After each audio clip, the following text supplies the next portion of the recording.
Okay. ನಮಸ್ಕಾರ. ಒಂದೇ ಕೃಷ್ಣಂ ಜಗದ್ಗುರು ಸರ್ವಂ ಶ್ರೀಕೃಷ್ಣಾರ್ಪಣಮಸ್ತು. ಬನ್ನಿ, ನಾನು doctor Dasari Govinda, advocate supreme court of India. ನಾನು ಮೊನ್ನೆ ನಡೆದಿರ್ತಕ್ಕಂಥ ಕರ್ನಾಟಕದ ಕಾಲ್ ತುಳಿತಕ್ಕೆ ಅಮಾಯಕರು 11 ಜನ ಬಲಿಯಾದರು. ಈ ಸಾವು ನ್ಯಾಯವೇ?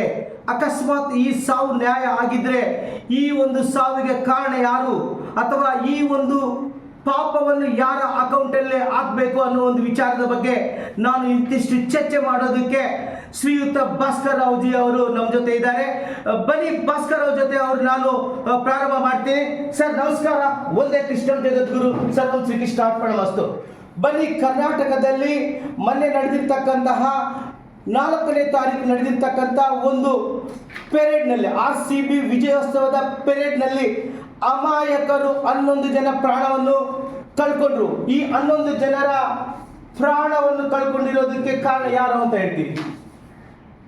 ಯಾರು ಕಾರ್ಯಕ್ರಮದ ಆಯೋಜಕರಲ್ಲ, ಯಾರನ್ನು ಈ ಕಾರ್ಯಕ್ರಮ ಮಾಡಬೇಕು ಅಂತ ಇವರೆಲ್ಲ ಆಟಗಾರರನ್ನು ತರಾತುರಿಯಲ್ಲಿ ಆಹ್ವಾನ ಮಾಡಿ ವಿಧಾನಸೌಧ ಮೆಟ್ಟಿಲ ಮೇಲೆ ಸನ್ಮಾನ ಮಾಡೋಕ್ಕೆ ಒಂದು ದುಸ್ಸಾಹಸ ಮಾಡಿದವರು, ಮತ್ತು ಚಿನ್ನಸ್ವಾಮಿ ಸ್ಟೇಡಿಯಂ ಒಳಗೆ ಯಾವುದೇ ರೀತಿಯ ಯೋಜನೆ ಮಂಡಿಸ್ಕೊಳ್ಳದೆ, ಸಂಪನ್ಮೂಲಗಳನ್ನು ಇಟ್ಟುಕೊಳ್ಳದೆ ನಡೆಸಿದವರು ಅವರು RCB ಅಭಿಮಾನಿಗಳು, ಅಮಾಯಕ RCB ಅಭಿಮಾನಿಗಳು.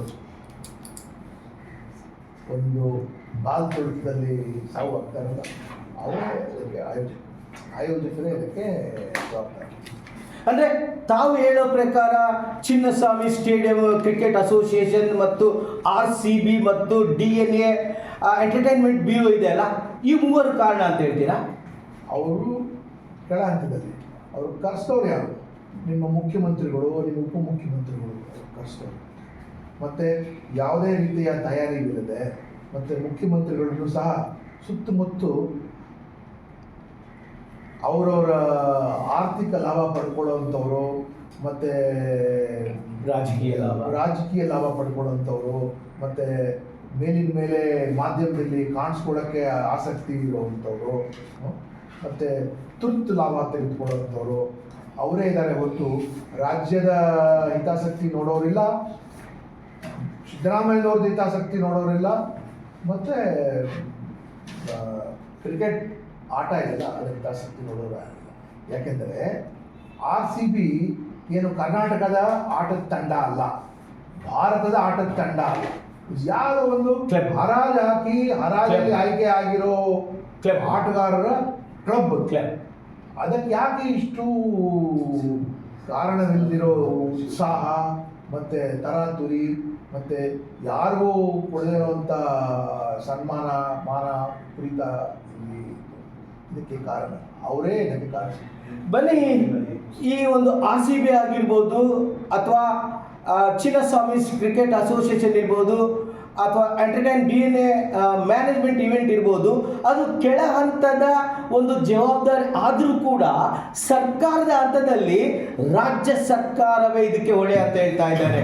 ಬನ್ನಿ, ಹಾಗಾದರೆ ಮೊನ್ನೆ ದಿನ ಭಾಸ್ಕರ್ ರಾವ್ಜಿ ಅವರು ಮೈಸೂರಲ್ಲಿ ಮಾತನಾಡಬೇಕಾದ್ರೆ ಈ ಒಂದು 11 ಜನರ ಅಮಾಯಕರ ಹತ್ಯೆ ಇದೆ ಅಲ್ಲ, ಅಥವಾ ಒಂದು ಸಾವಿದೆ ಅಲ್ವಾ, it is A state sponsored ಒಂದು ಇನ್ಸಿಡೆಂಟ್ ಅಂತ ಹೇಳ್ಬೋದಾ? ಮೊನ್ನೆ ಹೇಳ್ತಾ ಇದ್ರು ಭಾಸ್ಕರ್ ರಾವ್ಜಿ ಅವರು, ಈ ಒಂದು ಕಾರಣಕ್ಕೆ ರಾಜ್ಯ ಸರ್ಕಾರವೇ ಕಾರಣ, ಮುಖ್ಯಮಂತ್ರಿಗಳ ಕಾರಣ, ಉಪಮುಖ್ಯಮಂತ್ರಿಗಳ ಕಾರಣ, ಮತ್ತು ಕೊನೆಯದಾಗಿ ಏನು ಹೋಮ್ ಮಿನಿಸ್ಟರ್ ಇದ್ದಾರಲ್ಲ ಇವ್ರು ಕೂಡ ಕಾರಣ. ಹೀಗಾಗಿ A1 Siddaramaiah, A2 DK Shivakumar, A3 home minister Parameshwar ಆಗಬೇಕು ಅನ್ನೋದ್ರ ಬಗ್ಗೆ ಮಾಧ್ಯಮದಲ್ಲಿ ಕಾಣಿಸ್ಕೊಂಡ್ರು. ಇದ್ರ ಬಗ್ಗೆ ಕ್ವಿಕ್ ಆಗಿ ರಿಯಾಕ್ಷನ್ ತಗೊಳ್ಳೋಣ. ಬನ್ನಿ ಭಾಸ್ಕರ್ ರಾವ್ಜಿ ಅವರು, ತಾವು A1, A2, A3 ಬಗ್ಗೆ ನೀವು ತಾವು ಮಾತನಾಡ್ತಾ ಇದ್ರಿ, ಏನು ಹೇಳ್ತೀರಿ ತಾವು? ನೀವು ಹೇಳ್ಬಿಟ್ಟಲ್ಲ, ಒಂದು ಕಂಪ್ಲೀಟ್ ಆಗೋದಕ್ಕೆ ಉತ್ತರ. ಆಯೋಜಕರು ಯಾರು? 11 ಜನ ಸಾವಿಗೆ ಕಾರಣಕರ್ತ ಯಾರು? ಇದು ನೀವು UDR ಅಂತ ಆಕಸ್ಮಿಕ ಅಂತ ಇದೇನು ಬೀದಿಲಿ ಹೋಗ್ತಾ ಹೋಗ್ತಾ ಉರುಳ್ಕೊಂಡು ಸತ್ತೋದ್ರೆ ಅವರಲ್ಲ, ಯಾರು ಇಷ್ಟು ಜನರನ್ನು ಅಲ್ಲಿ ಕರೆಸಿದ್ದು, ಯಾರು ಇದನ್ನು ಆಯೋಜನೆ ಮಾಡಿದ್ರು, ಯಾರು ಇದರ ಸುರಕ್ಷತೆ ನೋಡ್ಕೊಳ್ಳಲಿಲ್ಲ, ಅವರೇ ತಾನೇ ಇದಕ್ಕೆ ಕಾರಣಕರ್ತರು. ಇವರು ಟ್ವೀಟ್ ಮೂಲಕ ಎಲ್ರಿಗೂ ಆಹ್ವಾನಿಸ್ತಾರೆ. ಮತ್ತು ಹಿಂದೆ ಮುಂದೆ ತಿಳುವಳಿಕೆ ಇಲ್ಲದೆ ನಂಗೆ ಗೊತ್ತಿಲ್ಲ ಅಂತ ಹೇಳ್ತಾರೆ. ಮತ್ತು ಮುಖ್ಯಮಂತ್ರಿ ಏನಕ್ಕಾಗಿದ್ದೀರಿ ನೀವು? ನನಗೆ ಪೊಲೀಸ್ ಕಮಿಷನರ್ ವಿಷಯ ಹೇಳಲಿಲ್ಲ, ಅವ್ರ ವಿಷಯ ಹೇಳಲಿಲ್ಲ. ನಿಮ್ಮ ಕೆಲಸ ನಿಮ್ಗೆ, ನಿಮ್ಮ ಹತ್ರ ADG ಇಂಟೆಲಿಜೆನ್ಸ್ ಇದ್ದಾರೆ, ಅವ್ರು ನಿಮಗೆ ಹೇಳಬೇಕು. ನಿಮ್ಮ ಹತ್ರ ಪೊಲಿಟಿಕಲ್ ಸೆಕ್ರೆಟರಿ ಇದ್ದಾರೆ, ನಿಮ್ಮ ಹತ್ರ ಹೋಮ್ ಮಿನಿಸ್ಟರ್ ಇದ್ದಾರೆ. ಈಗ ಬೇರೆ ಬೇಡದಿರೋ ಎಲ್ಲ ವಿಷಯಗಳು ನಿಮ್ಮ ಕಿವಿಗೆ ಬರ್ತದೆ. ರಾಜ್ಯದ ಹಿತಾಸಕ್ತಿಗೆ ಬೇಕಾಗಿರೋ ವಿಷಯ ನಿಮ್ಮ ಕಿವಿಗೆ ಬಿಡಲ್ವಾ ನಿಮಗೆ? ಯಾರು ಯಾರ ಜೊತೆ ಊಟ ಮಾಡ್ತಾರೆ, ಯಾರು ಯಾರ ಜೊತೆ ಸಂಬಂಧ ಇಟ್ಕೊಂಡಿದ್ದಾರೆ, ಇಲ್ಲಿ ಸಲ್ಲಿದಲ್ಲ, ಅದ್ರ ಬಗ್ಗೆ ಎಲ್ಲ ನಿಮಗೆ ಮಾಹಿತಿ ಸಿಗುತ್ತೆ. ಇಲ್ಲಿ ರಾಜ್ಯದ ಜನ ಕಾಲು ತುಳಿತಲ್ಲಿ ಸತ್ತ ನಂತರನೂ ನಿಮಗೆ ಗೊತ್ತಿಲ್ಲ ಅಂತ ಹೇಳಿದ್ರೆ ಇದಕ್ಕೆ ಏನು ಹೇಳಬೇಕು? ನೀವೇ ಉತ್ತರ ಕೊಡಿ. ಬನ್ನಿ, ಅವರು ಭಾಸ್ಕರ್ ರಾವ್ಜಿ ಅವರ ಒಂದು ಮನದಾಳದ ನೋಡ್ತಾ ಇದ್ರೆ ಅವರು ನಿರಾಸಾ ಭಾವನೆಯಿಂದ ಇದ್ದಾರೆ. ಮುಖ್ಯಮಂತ್ರಿಗಳು ಏನೆಲ್ಲ ಗೊತ್ತಿಲ್ಲದಾದ ವಿಚಾರಗಳೆಲ್ಲವನ್ನು ಮಾತನಾಡ್ತಾರೆ. 4ನೇ ತಾರೀಕು ಕಾಲು ತುಳಿತಕ್ಕೆ ಬಲಿಯಾಗಿರ್ತಕ್ಕಂತಹವ್ರ ಬಗ್ಗೆ ಒಂದು ಐಡಿಯಾನೇ ಇಲ್ಲ 5 ಗಂಟೆವರೆಗೂ ಅಂತ ಹೇಳ್ತಾರೆ. ಇದಕ್ಕೆ ಖಂಡಿತವಾಗಿ ಕೂಡ ರಾಜ್ಯ ಸರ್ಕಾರನೇ ಹೊಣೆ ಅಂತ ಹೇಳ್ತಾರೆ. ಬನ್ನಿ, ಕೊನೆಯದಾಗಿ ಒಂದು ಪ್ರಶ್ನೆಯನ್ನು ಕೇಳಿ ಈ ಒಂದು ನಾನು ವಿಡಿಯೋ ಕನ್ಕ್ಲೂಡ್ ಮಾಡ್ತೀನಿ. ಬನ್ನಿ, ಅಮಾಯಕರಾಗಿರ್ತಕ್ಕಂತಹ ಪೊಲೀಸ್ ಡಿಪಾರ್ಟ್ಮೆಂಟ್ ಅವರು 3ನೇ ತಾರೀಕು RCB ರಾತ್ರೋರಾತ್ರಿ ಸೆಲೆಬ್ರೇಷನ್ ಮಾಡಿ ಇಡೀ ರಾತ್ರಿ ಎಲ್ಲ ಸೆಕ್ಯೂರಿಟಿ ಕೊಟ್ಟಿದ್ದಾರೆ. ಅದೇ ಸರ್ಕಾರ ಪೊಲೀಸರನ್ನು ಅಭಿನಂದನೆ ಮಾಡಿದ್ದಾರೆ. ಅಂತಹ ಒಂದು ಅಭಿನಂದನೆ ಮಾಡಿರ್ತಕ್ಕಂತಹ ಪೊಲೀಸರನ್ನು 4ನೇ ತಾರೀಕು ಅಥವಾ 5ನೇ ತಾರೀಕು ಏಕಾಏಕಿ ಕಮಿಷನರ್ ಪೊಲೀಸ್ ಅವರು, ಅಡಿಷನಲ್ ಕಮಿಷನರು, DCP, ACP ಮತ್ತು ಕಬ್ಬನ್ ಪಾರ್ಕ್ ಪೊಲೀಸ್ ಇನ್ಸ್ಪೆಕ್ಟರ್ ಅವರು ನೇರವಾಗಿ ಹೊಣೆಯನ್ನು ಮಾಡಿ ಅವರ